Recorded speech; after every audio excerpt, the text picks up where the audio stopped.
Kinatuwaan nga ng fans na 18 ang nasabi nga pong pagbati ng New Zealand kapag may dumadating na bisita o special, I think VIP na mga tao sa kanilang bansa.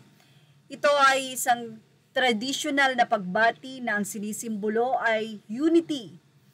Ayon sa mga netizen na nakakaalam nito, pinaliwanag nila na they did Hongi traditional Maori greeting. Sa forehead to forehead and nose to nose, sinisimbolize nito ang unity and to welcome ang mga bisita or to welcome the SB19. Not sure kung mayroon pa bang ibig sabihin ito, pero ayon nga sa mga naging update, yan ang ibig sabihin. Kaya pala siya nose to nose, it's to share the breath of life or ha para united sila. Nito lamang ay nai-update natin ang nasabi nga pong observation ng isang netizen na nanood mismo sa AAA. Siyempre, nakita naman natin na tanging ang SB19 lang or foreigners na naging guest or invited sa ACON 2025 na ginanap sa Taiwan. At ito po ay isang event na Koreano ang nag-aasikaso or nangangasiwa. So, siyempre, expected na natin na puro Korean talaga ang nasabi nga pong nominated sa nakaraan na AAA nomination na kung saan ang SB19 ay kasama doon at ang AHOP nga ang nagwagi.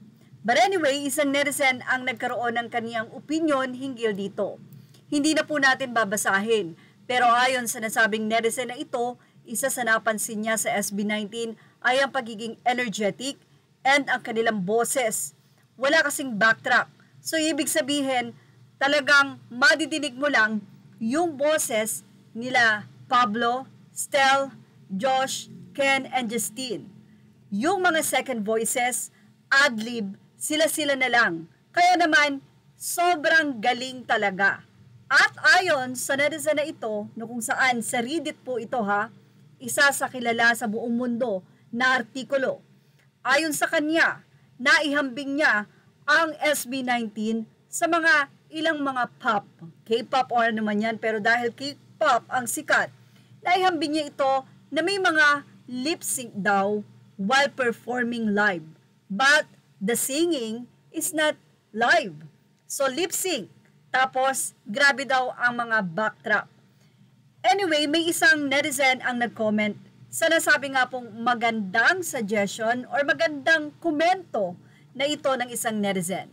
Narito po ang sinabi ng isang 18 fan. Aniya, hindi na dapat natin pinag-uusapan to eh. Ang yabang kasi pakinggan. Alam naman nating lahat na ang K-pop is all about aesthetics. Secondary lang ang talent sa kanila. Kanya-kanyang trip lang yan. Kung sa atin talent is the priority, sa kanila hindi.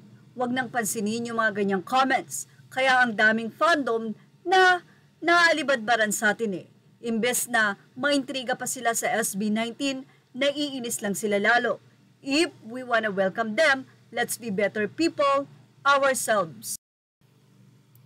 Sabi nga nila, isa itong constructive criticism. Ibig sabihin, pwede kang mag-ibayo, pagandahin pang mas lalo sa mga ganitong komento. Actually, walang sinabing masama ang nasabing komento and sabi nga niya, hindi talaga siya fan. Nagulat lang siya sa nasabing performance. Sa napakadaming nag-perform ay tanging ang SB19 lang ang napansin niyang walang daya at nag-perform ng patas at live. This is not kung saan ay nasa iyo na kung paano mo tatanggapin ang mensahe. The messenger is not even a fan of SB19 pero dahil sa paghanga ay nasabi niya ang ganitong mensahe dahil nga daw napakatindi at galing ng SB19. Ibig sabihin yung kanilang fashion ay nandun na pwedeng gayahin ng marami na dapat kapag ikaw ay isang talent or nagpuproduce ka ng magagandang kanta, ay makikita rin ito sa personal mong pagkatao or buhay. No, which is, yan ang nakita ng marami sa SB19. That's why marami ang nagmamahal sa kanila because of their humbleness and being quality and dignity. ang SB19 na hindi tumitingin sa pera, kundi sa dignidad. Well, ano mas sa inyo about dito? Ilagay na ang inyong opinion sa ating comment section. Images are all credit to the rightful owners. Please like, share, and subscribe.